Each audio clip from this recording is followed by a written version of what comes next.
अस्सलाम वालेकुम। आज का हमारा लेक्चर नंबर 7 है, जिसमें आज हम पढ़ेंगे हमारी जो टॉपिक होगी वो होगी फार्मूला मास, जो मॉलिक्यूलर मास का की तरह ही है। तो फार्मूला मास क्या होता है और किसे कहते हैं, ये आज हम इस लेक्चर में समझेंगे, समझने की कोशिश भी करेंगे।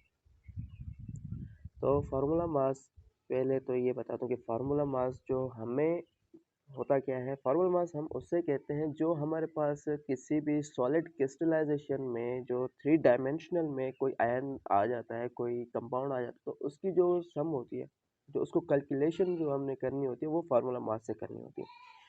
तो फार्मूला मास इसलिए यूज़ किया जाता है कि किसी भी क्रिस्टलाइज्ड या फिर 3 डायमेंशनल जो सब्सटेंस होता है, उसमें की जो कैलकुलेशन होती है, जो उसका सम होता है, उसके एटम्स में मौजूद, जो उसके आयंस में मौजूद, जो उसकी एटम्स होते हैं, उनकी जो सम होती है, उसको हम एटॉमिक फार्मूला मास कहते हैं, जो हमें एटॉमिक मास के जैसे ही फॉर्म होता है।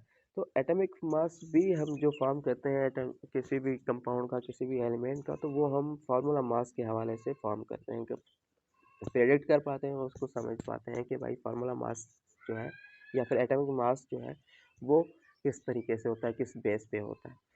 तो इसी में भी फार्मूला मास भी हमें वही बता रहा है कि कोई भी कंपाउंड हो, कोई भी एलिमेंट हो, हम वो फिर जब हमें सॉलिड स्टेट में और क्रिस्टलाइजेशन में मिलता है, तो उसकी जो हमने मास निकालना है, तो वो हम इस तरीके से निकालेंगे। जो टोटल नंबर होगा, जो टोटल सम होगा एटॉमिक मास का, उसको हम कैलकुलेट करेंगे, और जो उसकी कैलकुलेशन बनेगी तो वो हमारी फार्मूला मास ही बनेगी। तो हम वो फार्मूला मास के ज़रिए ही प्रेडिक्ट कर पाते हैं कि किसी भी कंपाउंड का जो सॉलिड स्टेट में हो और क्रिस्टलाइजेशन भी हो और 3 डायमेंशनल भी हो, तो वो इसी हवाले से फार्मूला मास के ज़रिए हमें पता चल पाता है।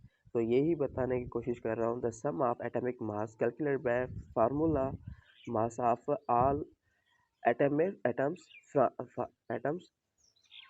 in फार्मूला कार्ड फार्मूला मास।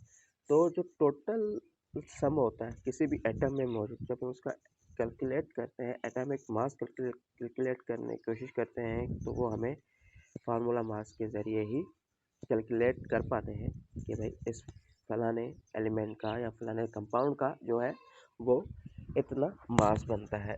ये भी उसी की तरह मॉलिक्यूलर मास की तरह ही है, कि जिसमें हमें ये पता चलता है कि मिसाल H1O3 हो गया, वाटर हो गया, या दूसरे जो कंपाउंड्स हैं उनका जो मास है वो कैसे है। इसी की तरह सोडियम क्लोराइड हो गया, हमारा एग्जाम्पल में हम ले रहे हैं सोडियम क्लोराइड।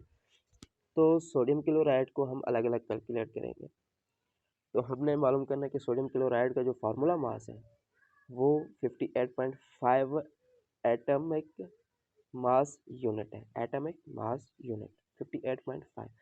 अब यहाँ पे इस बात का ट्विस्ट आ रहा है कि हमें तो पता है कि पीरियोडिक टेबल में हम देखेंगे कि सोडियम का जो मास हो रहा है, सोडियम का मास कितना है और क्लोराइड का जो मास है वो कितना है। सोडियम हमें जो है वो 23 24 यहाँ तक मिल जाता है, 22 23 एटलीस्ट यहाँ पे, और क्लोराइड जो है वो 35 भी मिलता है, 37 भी मिलता है।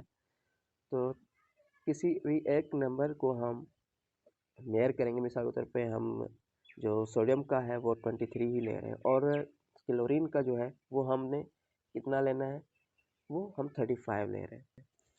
इसी की तरह जैसे मैंने आपको पहले बताया कि सोडियम का जो है वो 23.5 है और क्लोरीन का 35 है। जो इनका जो टोटल सम होगा, जो एटॉमिक मास होगा सोडियम का प्लस क्लोरीन का, जब हम इसको ऐड करेंगे दोनों को, तो जो हमारा टोटल सम बनेगा वो 58.5 बनेगा। एटॉमिक मास यूनिट जो बनेगा वो 58 होगा, और वो टोटल जो सम होगा वो सोडियम क्लोराइड का ही बनेगा, total sum of sodium chloride. तो इसी की तरह और मज़ीद आगे बढ़ते हुए आज दूसरा लेक्चर है हमारा 7 नंबर, तो फार्मूला मास के ऊपर। तो फार्मूला मास भी ऐसे ही है कि किसी भी एटम में मास हमें ऐड करने होते हैं। इसी की तरह हमने दूसरा एग्जांपल और लेना है क्योंकि calculate the formula mass of a silver sulphur dioxide. अब सिल्वर सल्फर डाइऑक्साइड का हमने कैसे मास कैलकुलेट करना है। सिल्वर सल्फर डाइऑक्साइड का फार्मूला ये होगा Al2 SO4 whole 2। SO4 whole 2 का मतलब होता है कि इस टोटल नंबर जो होता है सल्फर डाइऑक्साइड में जिसमें दोनों कंपाउंड्स ऐड होते हैं तो उसका टोटल सम बनता है 2, जो हम बाहर ब्रैकेट के बाहर तो टोटल दोनों को हमने अलग अलग ऐड करना होता है। ये हमारा फार्मूला है silver 2 plus sulphur plus oxygen 4, oxygen के 4 मॉलिक्यूल और होल 2 जो जहाँ पर सल्फर के भी 2 मॉलिक्यूल होंगे और ऑक्सीजन के जहाँ पे 4 है वहाँ पे 2 और ऐड कर देंगे, टोटल बनेगा 6। तो 6 मॉलिक्यूल होंगे हमारे पास ऑक्सीजन के, 2 मॉलिक्यूल होंगे हमारे पास सल्फर के और 2 मॉलिक्यूल हमारे पास सिल्वर के होंगे। हमारे पास फार्मूला है we have Al2 plus SO4 whole 2, जहाँ पे हमें पता है कि एटॉमिक जो मास है, मैंने आपको पहले बताया कि हमने इसमें क्या करना है, एटॉमिक मास कैलकुलेट करना है। हर एक कंपाउंड का, हर एक एलिमेंट का जो है वो हमने एटॉमिक मास कैलकुलेट करना है। फिर से मैं आपको बता दूं कि एटॉमिक मास कैलकुलेट करना है।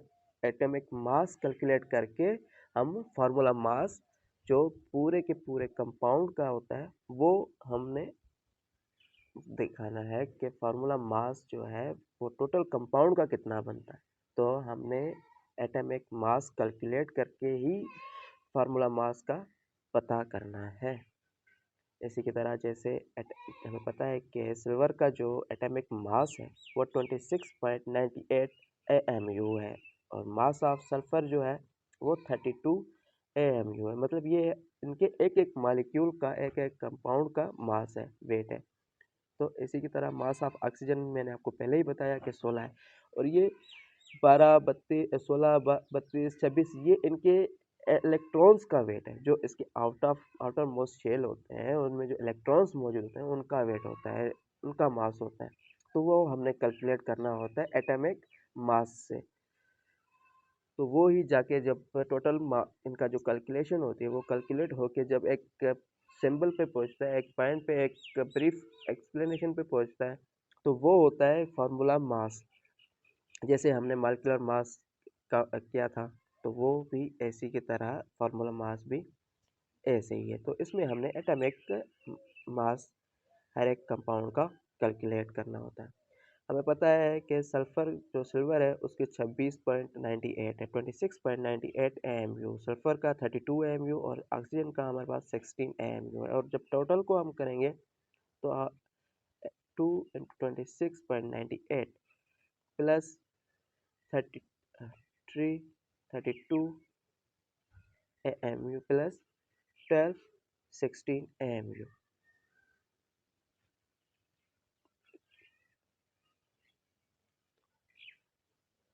जहाँ पे सिल्वर के 2 है मॉलिक्यूल, सल्फर का 1 है। सल्फर का एटॉमिक नंबर जो है वो और 3 प्लस जो है 6 into 2, ये मतलब होल स्क्वायर इसे हम कहते हैं ना कि एक को डबल टाइम मल्टीप्लाई करते हैं स्क्वायर टाइम। तो इसी में भी यही होता है कि एक किसी भी चीज़ को स्क्वायर टाइम में मल्टीप्लाई करना है।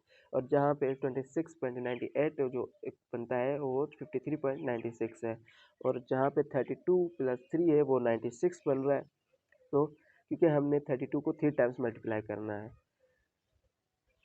32 को 3 टाइम्स, 2 3 ज़ा 2 इज इक्वल टू 6 और 3 3 ज़ा इज इक्वल टू 9, 96 बन रहा है। और प्लस 12 को 16 टाइम मल्टीप्लाई करना है, मतलब 16 को 12 टाइम मल्टीप्लाई करना है।